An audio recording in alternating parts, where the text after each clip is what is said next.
A question that I'm asked on a regular basis is, I'm thinking of changing jobs, and how might that affect me getting into a home?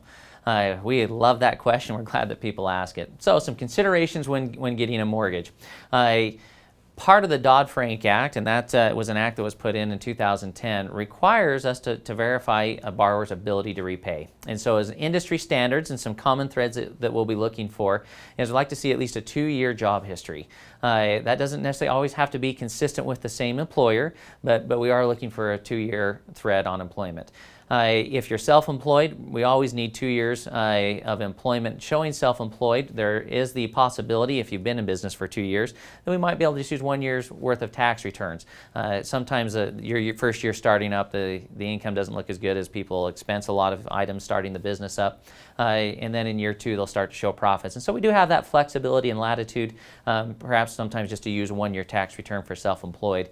But if you're working just a W-2 job with a salary or something like that, looking at large for a 2-year history. And if you're going into a salary position and thinking, I've got an opportunity that's come up, I'm going to make a little bit more money, but I don't want to take advantage of it just in case it hurts me on qualifying for a home. As long as it's a W-2 salary job, we're going to require at least a minimum of 30 days pay stubs on the new job. And so if it's a great opportunity for you and your family, we encourage you to take it, but just know that before you could close on a new home, you'd really be looking at 30 days of new pay stubs before you'd be eligible to close on that loan.